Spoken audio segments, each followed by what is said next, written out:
what's happening, guys? Andrew Garfield finally opens about the Amazing Spider-Man 2 criticism. It received not so well criticism, of course, and I'm joined by Ben today. Hi, Ben. Hey everybody! And what the hell is that on the background? Hang on. The lawnmower. Now, the interview at the Daily Beast, very interesting stuff there. The interviewer asks Andrew Garfield. He actually tells him that he really enjoyed The Amazing Spider-Man 1, not so much The Amazing Spider-Man 2. And he mentions precisely that The Amazing Spider-Man 2 felt like more of a setup for a Sinister Six spin-off film. And he's really curious about what Andrew thinks. Now, right in your face, right, Ben? Yep. Now, Andrew responds, here is a precise quote. It's interesting. I read a lot of reactions from people I had to stop because I could feel I was getting away from how I actually felt about it. For me, I read this script that Alex and Bob wrote. I genuinely loved it. There was this thread running through it. I think what happened was through pre-production, production and post-production, when you have something that works as a whole and then you start removing portions of it because there was even more of it than was in the final cut and everything was related. Now once you start removing things and saying no, that doesn't work, then the thread is broken and it's hard to go with the flow of the story. Certain people at the studio had problems with certain parts of it, and ultimately the studio is the final say in those movies because they're the tentpole, so you have to answer to those people. Now, before I'll say what I think, Ben, your opinion on what Andrew just said. Well, he pretty much did hit the nail on the coffin, although from what I could see, some of the changes that they did make, not everything they cut is probably, like all connected and streamlined like Andrew said claims. Like the Mary Jane stuff, I agree with some people that wasn't necessary, and I'm bummed that Shailene Woodley wasn't in the movie and we didn't get to see her MJ, Right. but we didn't need... Mark Webb was right. It would have kind of, lessened the impact of what happened to Gwen in the movie. But some other stuff, like maybe not the ending, definitely not the alternate ending they did, but a lot of the stuff like Electro's mother, that definitely should have stayed in there. And really, if the studio would have just focused more on, okay, we got a good movie here, let's not meddle with it, it probably would have been received much better than it was. Right. Oh, he makes a really good point at the beginning of actually when he says that I read a lot of reactions from people I had to stop because I could feel I was getting away from how I actually felt about it. Now he explains exactly what happened with the all the criticism. In my opinion, a lot of people maybe they enjoyed the film, sort of, they didn't really hate it, but then they jumped on the bandwagon, hate bandwagon, and everybody was bashing it. So why not? It's very popular. It's not very popular. It's the wrong word. It's very cool to bash something. Whatever you call it, the hate bandwagon or whatever. Wagon. Wagon, yeah.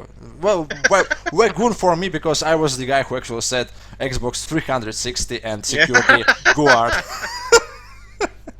So that's a really good point. He explained that he was reading negative reviews and it affected his own opinion of the film. Now that's pretty much what happened with most of the fans, with a lot of fans who said that, whoa, the movie is really awesome, and then day after, 2 days later, they said that, I think I changed my opinion on The Amazing Spider-Man 2, just because everybody was bashing it. And very interesting here, Andrew also mentions that he actually blames, that's what he did in the interview, he actually blamed the studio that the movie had problems. They That's decided. a good sign for him. Yeah, they decided to cut certain scenes, certain elements, and that's why it turned out the way it turned out. Now, is it really that smart from Andrew? It's not unprofessional. It's, I don't know, how do you call it? Blaming a studio when you've got a contract with this studio. Well, as much as I have respect for Andrew, I don't think it was a very wise move. Well, I remember when the first movie, or after the first movie came out, and they're talking about this new one. They actually were.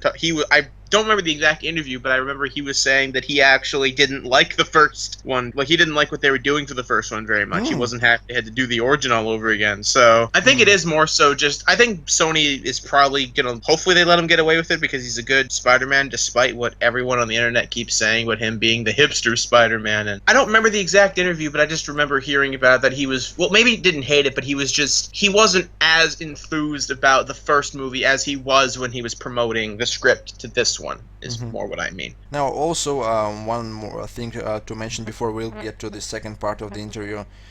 He mentions that the thing felt more complete with this, some of the scenes were still there. Now, is he implying that if we will include the deleted scenes back to the film. Certain, like for example, Peter meets his father. The movie will have a plot. Is that what he implied? Partially, but the thing is, the deleted scenes we got, adding all of those in isn't enough because I can, looking at them, you can tell there's more. This isn't all the deleted scenes. There are some other ones there that they aren't showing us. And maybe if you add all of those back in, you'd have a good plot, but then you'd have like a 3-hour movie. So now, personally, I don't see how a movie, if there will be a scene with, for example, Peter meets his father in the final cut of the film, Goblin kills Mencken. I don't really see how this ties up everything perfectly, just like Andrew described. This way the movie would feel more complete. Now that's bullshit. Well, with Peter meeting his father, that just raised more questions. Indeed, like how the hell did he survive a plane crash? Right? Yeah. That's even a more complicated plot there. Now he also mentions there.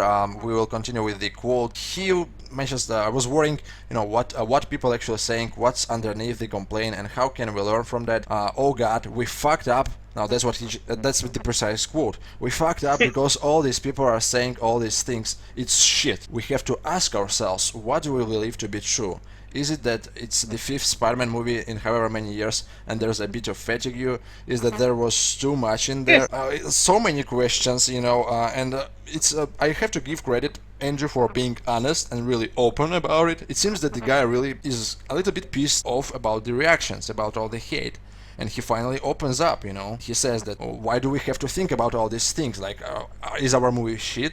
Do we fucked up, I do have even more respect for Andrew now that he opened this way. Oh, definitely. Definitely seems He actually more like... admits the mistakes, but he explains that we can't do anything now. We have to improve with the future sequels. I mean, this is sort of I guess you could say, odd comparison to make, but it's something that I've noticed with Amazing Spider-Man 2, and even a bit of the first one. It seems like this is similar to what they did, maybe not to the exact degree, but similar to what they did with Daredevil when that came out. The original cut of that was a very well written, very slow, very dramatic movie, but then a lot was cut, and it felt disjointed in like a sort of like a boring, bland action movie. And people who complain about that for this, it seems like sort of the same thing. So much was cut. And it just seems like, they cut it because it's like, it's not important. Let's just set up Sinister Six and we'll set up this movie and this movie and this movie instead of being like, hey, got a movie right here. Let's focus on making that movie good and then have Easter eggs here and there. And he also all defends, the quote, constructive criticism is different from people just being dicks.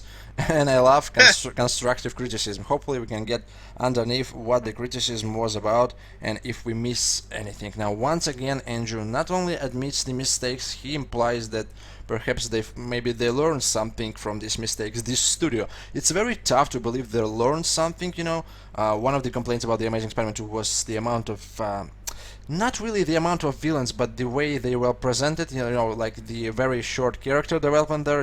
Harry Osborn instantly jumps. He becomes Green Goblin. That was one of the problems with the Sam Raimi Spider-Man 3. It just seems like nobody likes any way that they can do multiple villains because apparently we can't. According to these fans, we can't have the villains all get enough screen time and get a good chunk of development, and we can't have some that are kind of in the background and will be developed later, and one big main villain to sort of focus on. And that's why we're now getting the Sinister Six, a movie only about Spider-Man villains. Now, thumbs up to Andrew Garfield.